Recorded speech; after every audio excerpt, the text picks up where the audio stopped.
विद्यार्थी नमस्ते। आज हम कक्षा 8 का कार्यपत्रक 16 करेंगे और हमारा पहला प्रश्न है, नीचे लिखी संख्याओं में से 2 और 3 के समान गुणजों पर गोला लगाइए। तो देखो, गुणज क्या होता है ये मैंने अगली वीडियो में आपको बताया था। एक बार और बता देता हूँ कि गुणज क्या होता है। तो देखो, किसी संख्या का गुणज उसके पहाड़े का गुणनफल होता है, यानी जो हम पहाड़ा बोलते हैं, ठीक है। तो उस पहाड़े में जो ये गुणनफल निकल के आता है वो उसका क्या होता है, गुणज होता है। जैसे 2 के गुणज, तो 2 के गुणज क्या क्या होंगे, जो यहाँ पर ये गुणनफल निकल के आएंगे वो सारे इसके क्या होंगे, गुणज होंगे। जैसे 2 इस 2 का गुणज है, 4 2 का गुणज है, 6 2 का गुणज है, 8 2 का गुणज है, 10 2 का गुणज है ना। इसी प्रकार अगर मैं 2 का पहाड़ा 100 बार बोलता हूँ, यानी 2 का 100 से गुणा करता हूँ, तो इसका गुणनफल क्या आता है, 200। इसका मतलब ये जो 200 है वो भी 2 का एक गुणज है ना। तो किसी भी संख्या से आप गुणा करोगे और जो भी गुणनफल निकल के आएगा वो सारी संख्याएं इस 2 की क्या हो जाएगी, गुणज हो जाएगी। यानी यहाँ पर 2 के अनंत गुणज हम निकाल सकते हैं। लेकिन देखो, हमें प्रश्न में क्या कह रहा है, हमें प्रश्न में कह रहा है 2 और 3 के हमें क्या बताने हैं, समान गुणज बताने हैं, यानी सार्वगुण गुणज बताने हैं, ठीक है, उभयनिष्ठ गुणज बताने। तो देखो, 2 का पहाड़ा क्या है, 2 एकम 2, 2 दूनी 4, 2 तिया 6, 2 चौक 8, ऐसा पहाड़ा होता है। 3 का पहाड़ा क्या है, 3 एकम 3, 3 दूनी 6, 3 त्रिया 9, 3 चौक 12, है ना। ये 3 का पहाड़ा हो गया। लेकिन देखो, इन दोनों पहाड़ों में, है ना, यानी इनके गुणजों में ऐसी कौन सी संख्या है जो दोनों के अंदर है। तो देखो, 6 इसमें भी है और 6 इसमें भी है। इसका मतलब 6 इसका क्या हो गया, समान गुणनखंड हो गया, सार्वगुणनखंड हो गया, है ना। तो 6 में हमें क्या लगाना है, गोला लगाना है, ठीक है।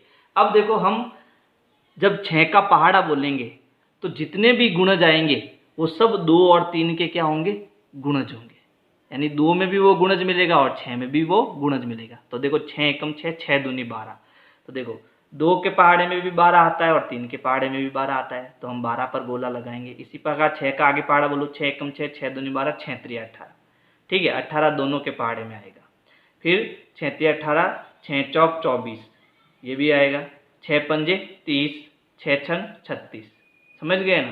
तो ये जो मैंने ये गोले लगाए हैं, ये सारी संख्याएं ऐसी है जो 2 के पहाड़े में भी आएगी और 3 के पहाड़े में भी आएगी, ठीक है। प्रश्न संख्या 2 है, भाग विधि द्वारा 48 और 72 का लघुत्तम समापवर्तीय ज्ञात करें। तो पहले हम ये समझते हैं कि ये लघुत्तम समापवर्तीय ज्ञात कैसे करते हैं, है ना। लघुत्तम समापवर्तीय को हम एलसीएम भी बोलते हैं, ठीक है। और एलसीएम ज्ञात करने के लिए हमें जो भाग देना होता है वो अभाज्य संख्याओं का भाग देना होता है। किस किस संख्याओं का भाग देना होता है, अभाज्य संख्याओं का भाग देना होता है। अब अभाज्य संख्याएं कौन कौन सी है, तो हम जानते हैं 2 3 5 7, फिर उसके बाद में 11 13 17 19, ये सारी हमारी क्या है, अभाज्य संख्याएं। तो हम क्या करेंगे, इस 48 और 72 में इन संख्याओं का भाग देंगे। पहले हम 2 का भाग देंगे, 2 का भाग नहीं जाएगा तो 3 का भाग देंगे, 3 का भाग भी नहीं जाएगा तो 5 का देंगे, 5 का भी भाग नहीं जाएगा तो 7 का देंगे। तो इस प्रकार से हमें इनमें क्या करना है, भाग देना है। तो चलो भाग देते हैं। भाग देने के लिए हम इस प्रकार से संख्याओं को लिखते हैं, 48 72। फिर इस प्रकार का हम जो है नक्शा बनाते हैं। तो सबसे पहले हम किसका भाग देंगे, 2 का। तो यहाँ मैंने 2 लिख दिया। अब 48 में मैं क्या करूँगा, 2 का भाग दूंगा। 48 में 2 का भाग दूंगा। तो देखो, 2 दूनी 4, पीछे बचा 0, उतारा 8, 2 चौके 8, 8 में से 8 गया 0। तो भाग हमारा कितनी बार गया, 24 बार।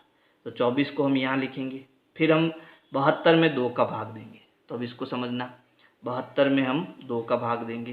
तो देखो, 2 त्रिया 6, पीछे बचा 1, उतारा 2, 2 छंग 12, है ना। भाग कितनी बार गया, 36 बार। तो यहाँ आ जाएगा 36। अब देखो, ये दोनों संख्या सम है, सम है, इसका मतलब अभी भी इन दोनों में किसका भाग जाएगा, 2 का भाग जाएगा। तो हम 24 में 2 का भाग देंगे। तो यहाँ मैं 24 लिख रहा हूँ और 2 का भाग दे रहा हूँ। ये सारा काम आपको रफ में करना है ना। तो भाग दो, 2 एकम 2, घटाया 0, उतारा 4, 2 दूनी 4, 4 में से 4 गया 0, उत्तर कितना आया 12। तो भागफल हमें यहाँ लिखना है। अब 36 में भी हम 2 का भाग देंगे। तो 36 में 2 का भाग दो, 2 एकम 2, पीछे बचा 1, उतारा 6, 8 दूनी 16 या 2 अट्टे 16, ठीक है। तो भाग कितनी बार गया, 18 बार, है ना। अब फिर ये दोनों संख्याएं सम है तो फिर 2 का भाग देंगे। अब 2 का पहाड़ा कितनी बार बोलने पर 12 आता है, 2 छंग 12 यानी 6 बार भाग जाएगा। और 2 नम 18, 9 बार पहाड़ा बोलने पर 18 आता है ना। अब देखो ये तो सम है यानी ये तो 2 के पहाड़े में आएगी, और ये भी सम है, ये 2 के पहाड़े में नहीं आएगी। तो अगर इन दोनों में से किसी भी एक संख्या में 2 का भाग जाता है तब भी हमें 2 का भाग देना है, ठीक है। तो यानी अब भी हम 2 का भाग देंगे इस 6 में। तो 2 3 6 यानी 2 का पहाड़ा 3 बार बोलने पर 6 आता है, तो हमारा उत्तर आ गया 3, ठीक है। 9 में 2 का भाग नहीं जाता है, तो भाग नहीं जाता है तो 9 को वापस हम नीचे उतार देंगे। अब देखो इन दोनों में किसका भाग जा रहा है, 3 का भाग जा रहा है, तो दोनों में 3 का भाग जा रहा है इसलिए हम 3 का भाग देंगे। तो 3 एकम 3 और 3 त्रिया 9, अभी भी 3 का भाग जा रहा है, इसमें नहीं जा रहा है तो इसको नीचे लिख दो। इसमें जा रहा है 3 एकम 3, एक बार जा रहा है। जब नीचे 1 1 आ जाता है तो ये भाग हमारा खत्म हो जाता है, ठीक है। अब यहाँ पर जो संख्याएं लिखी है ना, जितनी भी संख्याएं लिखी है उन सब का हम जब गुणा करेंगे तो हमारा क्या आ जाएगा, एलसीएम आ जाएगा। यहाँ पर देखो 2 गुणा ये कितना है, 2 गुणा वापस 2 गुणा 3 गुणा 3, तो इन सब का गुणा करते हैं। देखो 2 दूनी 4, फिर 4 का 2 से गुणा, 4 दूनी 8, फिर 8 का 2 से गुणा, 8 दूनी 16, फिर 16 का पहाड़ा 3 बार बोलो, 16 एकम 16, 16 दूना 32, 16 तिया 48, कितना आ गया 48। अब हम 48 का पहाड़ा 3 बार बोलेंगे। अब हमें पहाड़े नहीं आते हैं तो हम 48 का 3 से गुणा करेंगे, ठीक है। तो गुणा करो, 8 त्रिया 24, हसल के 2, 4 त्रिया 12, 12 और 2 कितना हो जाएगा 15, ठीक है। 12 और 2 हो जाएगा 14, माफ करना। तो उत्तर हमारा कितना आएगा 144, यानी 48 और 72 का जो एलसीएम होगा वो कितना होगा 144 होगा। समझ आया। तो अब देखो ये काम हम यहाँ करेंगे। तो पहले हम 2 का भाग देंगे, तो यहाँ 24 बार गया, यहाँ 36 बार। अब फिर से 2 का भाग देंगे तो ये 12 बार जाएगा, ये 18 बार भाग जाएगा। फिर 2 का भाग देंगे, ये 6 बार जाएगा, ये 9 बार भाग जाएगा। फिर हम 2 का भाग देंगे तो ये 3 बार जाएगा, ये 9 बार जाएगा। अब हम 3 का भाग देंगे तो ये 1 बार भाग जाएगा और ये 3 बार। फिर एक बार 3 का भाग देंगे तो ये 1 बार और 1 बार जाएगा। अब ये जो संख्याएं मिली है वो क्या हो जाएगा, हमारा लघुत्तम समापवर्तीय यानी कि एलसीएम हो जाएगा, ठीक है। तो यहाँ पर देखो 1 2 लिखा हुआ है, फिर 2 का गुणा, फिर 2 का गुणा, फिर तीसरी बार 2 का गुणा, है ना,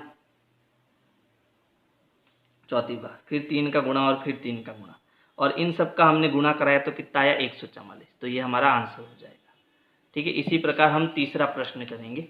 अब इसमें 3 संख्याएं दी यानी कि 3 संख्याओं का हमें एलसीएम निकालना है। तो सबसे पहले देखो ये सम है, सम है, सम है, इसका मतलब इन सब में 2 का भाग जाएगा। तो 6 में 2 का भाग कितनी बार जाएगा, 3 बार, 2 त्रिया 6, है ना। फिर 2 अट्टे 16, और 2 का भाग 32 में देंगे तो भाग कितनी बार जाएगा 16 बार। फिर 2 का भाग जाएगा, क्यों, क्योंकि इसमें तो भाग नहीं जाएगा लेकिन इन दोनों में तो भाग जाएगा, है ना। अब 3 में भाग नहीं जा रहा है तो 3 को वापस लिख दो। 8 में भाग जा रहा है 2 का, तो 2 चौके 8, 4 बार भाग गया, और 2 अट्टे 16, 8 बार भाग गया। फिर भी इन दोनों में अभी भी 2 का भाग जा रहा है तो 2 का भाग देंगे, 2 चौके 8 और 2 चौक 8, है ना, 4 बार भाग जाएगा। फिर 2 का भाग देंगे, इसमें तो नहीं जाएगा, 2 दूनी 2 एकम 2, एक बार भाग गया, और 2 दूनी 4। फिर 2 का भाग जाएगा हमारा, इसमें नहीं जाएगा, इसमें जाएगा 2 एकम 2। अब हम किसका भाग देंगे 3 का, 3 का नीचे भाग कितनी बार जाएगा 1 बार। तो ये सारी संख्याओं का गुणा हम यहाँ करेंगे। तो देखो यहाँ पर 2 आ जाएगा, फिर ये 2 हो जाएगा, ये भी 2 हो जाएगा, ये भी 2 हो जाएगा, ये 2, और यहाँ पर कितना आ जाएगा 3 आ जाएगा। अब इन सब का गुणा कितना आना चाहिए 192। चलो गुणा करो, 2 दूनी 4, 4 दूनी 8, 8 दूनी 16, 16 दूना 32, 32 दूना 64। अब 64 का 3 से गुणा करो, 64 का 3 से गुणा, 4 त्रिया 12, हासिल का 1, 6 त्रिया 18 और 1 19, आ गया 192।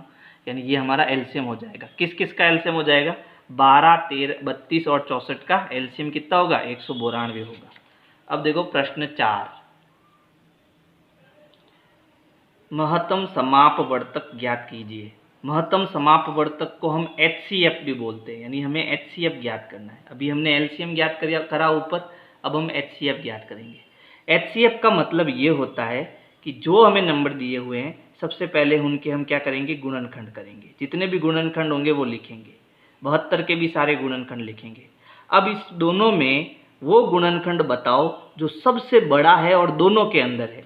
तो देखो 36 इसमें भी है और 36 इसमें भी है, तो ये इसका सार्वगुणनखंड हो गया, और ये दोनों के अंदर भी है और बड़ा है, सबसे बड़ा है, तो इसका महत्तम समापवर्तक कितना हो गया 36। इसी प्रकार हमें इसको करना है, तो देखो 49 का HCF ज्ञात करना है, तो पहले इसके हम गुणनखंड निकालेंगे। तो देखो 1 के पहाड़े में 49 आता है, ठीक है, यानी 1 का भाग जाएगा 49 में, फिर उसके बाद में 7 का भाग भी जाता है 49 में, 7 7 49 है ना, यानी 7 के पहाड़े में आता है 49, और फिर सीधा आपके 49 के पहाड़े में 49 आता है, यानी इसके केवल 3 गुणनखंड होंगे। फिर 28 को देखो, 1 के पहाड़े में आता है, 2 के पहाड़े में आता है, फिर 4 के पहाड़े में भी आता है, 6 के पहाड़े में आता है ना, और सॉरी 6 के पहाड़े में नहीं आता है, तो सीधा फिर किसके पहाड़े में था, 7 के पहाड़े में आता है, 7 चौक 28 है ना, 7 के पहाड़े में आता है, और 14 और 28 के पहाड़े में भी आता है, तो ये 28 के गुणनखंड हो गए। अब देखो इन दोनों के अंदर वो गुणनखंड बताओ जो सबसे बड़ा भी है और दोनों के अंदर है। तो यहाँ देखो 7 दोनों के अंदर है और सबसे बड़ा गुणनखंड है, 1 भी है दोनों में, लेकिन हमें सबसे बड़ा बताना है, तो सबसे बड़ा कौन है, 7, तो इसका महत्तम समापवर्तक कितना हो जाएगा, 7 हो जाएगा, है ना। इसी प्रकार देखो 30 के गुणनखंड करो, 1 के पहाड़े में 30 आता है, 2 के पहाड़े में भी आता है, 3 के पहाड़े में भी आता है ना, फिर 5 के पहाड़े में भी आता है, 6 के पहाड़े में भी आता है, फिर उसके बाद 10 के पहाड़े में 30 आता है, और 15 के पहाड़े में 30 आता है, और 30 के पहाड़े में 30 आता है, तो ये इसके क्या हो गए, गुणनखंड। फिर अब 15 के गुणनखंड करो, 1, फिर उसके बाद 5, और फिर सीधा 15 है ना। अब देखो 15 इसमें भी है और 15 इसमें भी है, तो सबसे बड़ा इसका HCF कितना हो गया, 15 हो गया। अब 25 और 50, तो देखो 1 के पहाड़े में 25 आता है, फिर 5 के पहाड़े में 25 आता है, फिर उसके बाद में आपके सीधा 25 के पहाड़े में 25 आता है। अब 50 के गुणनखंड क्या होगा, तो 1 होगा, फिर उसके बाद 2 में भी इसका भाग जाता है, 2 भी होगा, फिर 5 का पहाड़े में 50 आता है, 10 के पहाड़े में भी 50 आता है, 25 के पहाड़े में 50 आता है, और 50 के पहाड़े में भी 50 आता है। तो ये सारे इसके गुणनखंड हो गए, है ना। देखो सबसे बड़ा गुणनखंड क्या होगा जो दोनों में है, सार्वगुणनखंड 25, तो 25 इसका क्या हो गया, महत्तम समापवर्तक यानी कि HCF हो गया। समझ आया। प्लेलिस्ट के लिए आपको सर्च करना है विनय क्लासेज ब्लॉग। सर्च करने के बाद आपको मेरा चैनल दिखेगा, आपको चैनल में जाना है। चैनल में जाने के बाद आप प्लेलिस्ट में जाएंगे, तो प्लेलिस्ट में आपको सारे कार्य